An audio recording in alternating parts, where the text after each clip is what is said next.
Hello everybody, welcome back to my channel where we talk all things finance and investing. In today's video, I'm going to tackle the question I'm hearing a lot from clients, friends and colleagues and family members as well. And that question is it time to switch your stocks and your equity allocation away from the US markets and buy into European stocks? So far, year to date, at the time of filming this video, the S&P is down around 10% due to the Trump tariff turmoil. Meanwhile, the stock 600 of Europe is down less than 1%. So we've seen huge outperformance by European stocks so far year to date. So people are wondering if it's time to switch over to European stocks. That's the subject of today's video. Let's get into it. Okay, so why have investors preferred the US market so much over the last 20, 30 years or so? Well, there's a couple of main reasons for that. Number one is basically been the dominance of the US tech companies.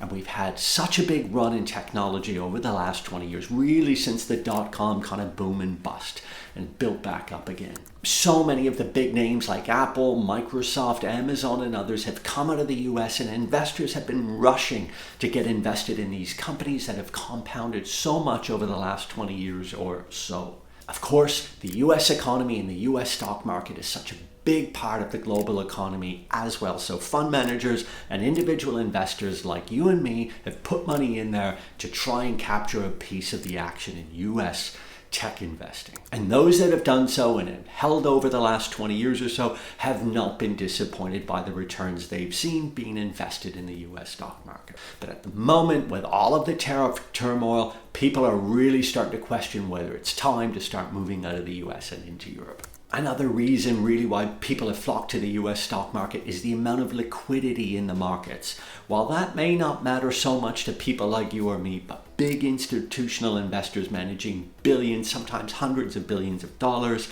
they love the liquidity that they see in the US stock market. And if you're not aware, liquidity is just the amount of shares that are trading hands. So if you've got $1 billion you want to get in the market, you can do so very easily in the US with the likes of Apple and others trading so much, hundreds of millions of shares a day even. With the innovation we've seen in the US as well over the last 20 years or so, starting with the dot-com right up into AI at the moment, investors have wanted to get a piece of this innovation and have gone to the US markets to do so. And I think a third reason why a lot of people have wanted a part of these big US companies as well, they're increasingly getting global market share, and therefore more of the revenues and profits are coming from outside the US. Think of the big names like Apple and Microsoft and others. These are big global companies nowadays, and there are many, many others as well. If you look at this pie chart that I've taken from S&P Global, you will see as of 2024, the time of this report being run, that S&P 500 companies derive roughly 29% of their earnings outside of the US. And that is getting more and more attractive for investors. Okay, so why right now are investors starting to ask that question about diversifying and getting out of the US market?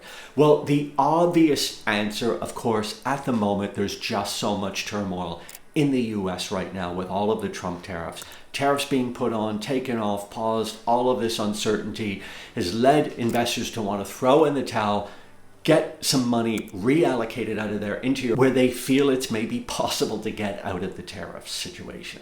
But in all honesty, when it comes to tariffs and global tariffs, there's nowhere to hide. The EU, of course, is being targeted by Trump as well.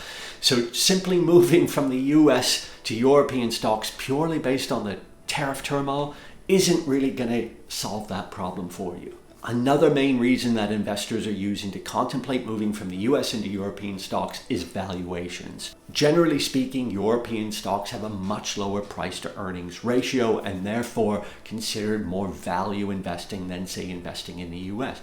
And this is not unusual. Technology has always had a premium in the US, so therefore you get higher PE ratios. You know, before the sell-off, the US S&P 500 was trading around 21, 22 times. This, of course, is higher than European markets. And the reason for that is the European indices like the stock 600 is made up primarily of industries that are not tech related.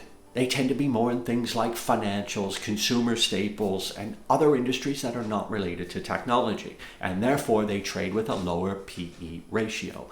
If you're a value investor and you think that the shift will go from growth, i.e. technology, to value, then naturally you would look at Europe and the UK as a place to allocate some money to capture the returns in the shift to value.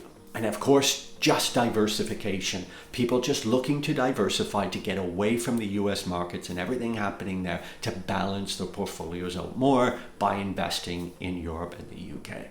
Another reason is dividends. You may not realize, but a lot of these value companies that you find in Europe and the UK pay really nice dividends. So if you're somebody who likes to invest primarily on income, then the European UK markets might be better for you. Of course, you don't see this as much in the US because a lot of these companies that are growing at faster rates in the US, they'd rather take that money and rather than pay it out as a dividend, they'd rather invest it in new projects that they feel they'll get a good, higher return on their investment. Okay, so what are some of the things you want to consider before you contemplate switching some of your asset allocation out of the US into European and UK stocks? Well, one of the main ones is currency risk. You may not be thinking about this, but if you primarily do your investments, say in USD or maybe in GBP or CAD, Australian dollars, if you move money into a European ETF or index fund, then of course those stocks trade in euros and you will therefore have an exposure. If the euro were to weaken versus your currency that you normally deal in, then of course that's going to impact your returns as well. So be aware it comes with currency risk. Now you can get around this by using a hedged ETF, for example. There are ETFs out there that will take foreign exchange forward contracts to hedge the currency risk. So if you are looking to do this and you are worried about currency risk, then I would recommend that you start looking at hedged ETFs. But as always, read all of the documents that come with any ETF or index fund you might invest in to make sure they are right for you. Another key consideration are the sectors that you're going to be investing in. Like I mentioned a moment ago, you're going to get a lot less exposure to technology by investing in Europe or the UK than you would do by investing in the US. Maybe that works for you right now, but will that work for you over the next 5-10 years? What if AI actually becomes such a game changer like a lot of people are saying and increases productivity so much? A lot of the benefits and the returns for that are going to come back to US companies. So bear that in mind if you switch over to European stocks. While right now you might like the security of that, going forward over the next 10 years, you may find out you're missing out on some returns tech related in AI. There's also some enhanced geopolitical risks in Europe at the moment. Of course, the Russia and Ukraine situation is dragging on far too long. So if you leave the US, you're still got to reconsider the geopolitical risks that are still happening in Europe at the moment as well. But for me, the key thing that you want to think about before you decide whether to do this is the long run performance of the two markets. And really contemplate this before you make your decision switching out of the US stocks and more into Europe. The moment it might make you feel some temporary relief, calm down and get you out of the tariff situation, let's say.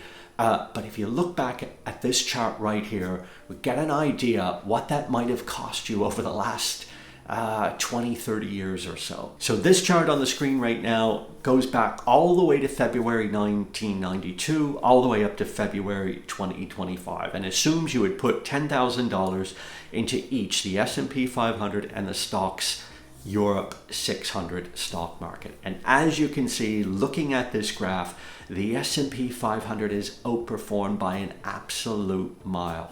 So much so that if you put $10,000 into the S&P 500 in February 92 and $10,000 into the stock 600 in February 92, at the time of February 2025, your S&P 500 $10,000 investment would now be worth $274,000, an incredible return.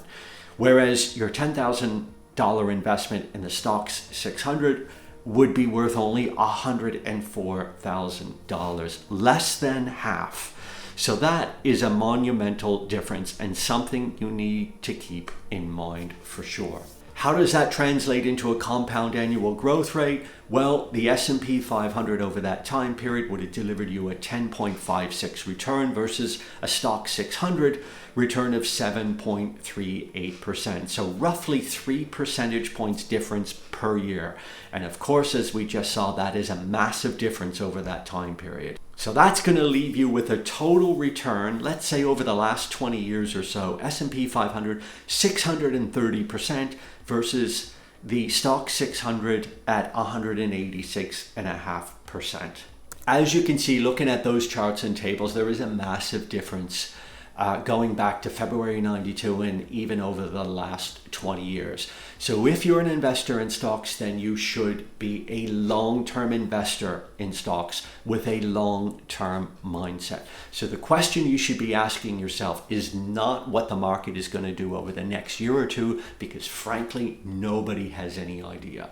The question you should be asking yourself, what are those two markets going to do over the next 10 years or more? And if you genuinely think that the European markets will outperform over that period, 10 years or more, then go for it. Make some reallocation and pick up some European ETFs. But if you think over the next 10 years or so, the European model will underperform the US model, as it has done quite consistently over the last 20, 30 years, then you just need to hold tight and ride through the tariff turmoil storm. There's no doubt there's going to be more volatility coming.